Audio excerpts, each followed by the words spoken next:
మీ business ఏదైనా మీ ఊర్లో promotion చేయాలంటే అది సుమన్ టీవీతోనే సాధ్యం. ఇప్పుడే సంప్రదించండి. నారాయణాయ అందరికీ నమస్కారం అండి.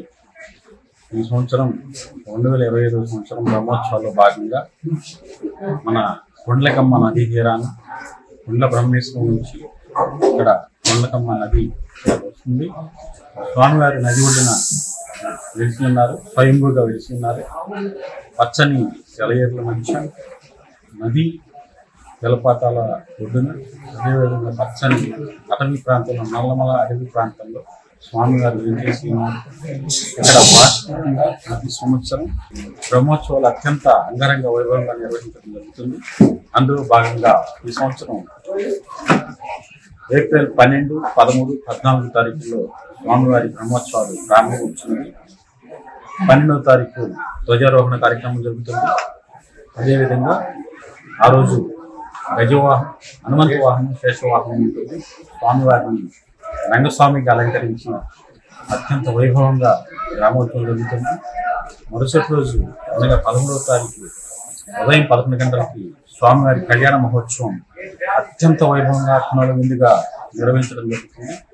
రాష్ట్ర నలుమూలల నుంచి ఈ యొక్క కళ్యాణ మహోత్సవానికి వేలాది మందికి భక్తులు తరలివచ్చి స్వామివారిని తిలకించి కళ్యాణ మహోత్సవంలో పాల్గొని స్వామివారి పాత్రలకు స్వామి. అదేవిధంగా మరుసటి రోజు అనగా 14/5/2025 ఉదయం 9 గంటలకు కళ్యాణ స్వామివారిని తెప్పోత్సవం గుండ్లకమ్మ నది గుండంలో అత్యంత వైభవంగా నిర్వహించడం జరుగుతుంది. తెప్పోత్సవం అనంతరం సాయంత్రం 4 గంటలకు స్వామివారి దివ్య రథోత్సవం అత్యంత వైభవంగా జరుగుతుంది. ఇందులో భాగంగా బ్రహ్మోత్సవాల్లో భాగంగా స్వామివారి సాంస్కృతిక కార్యక్రమాలు ఏర్పాటు చేయడం జరిగింది. కోలాటాలు, అదేవిధంగా సత్యచండ, అదేవిధంగా భక్త చింతామణి నాటకం, తదనంతరం పాడుతా తీయగా కార్యక్రమం, భక్తి గీతాల కార్యక్రమం ఏర్పాటు చేయడం జరిగింది. అందులో భాగంగా స్థానికంగా ఏర్పాటు చేసినటువంటి కార్యక్రమాల్లో భాగంగా బండపందెం, అదేవిధంగా గుండు పందెం ఏర్పాటు చేయడం జరుగుతుంది.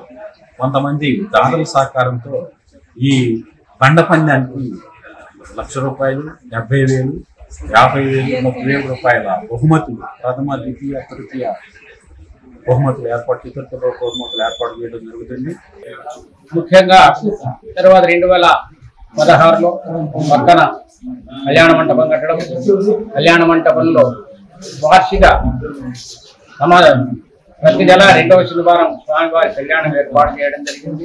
కళ్యాణం ఏర్పాట్లో కూడా దేవస్థానం వారి 1,516 రూపాయలు చెల్లించి పూర్తవుతుంది.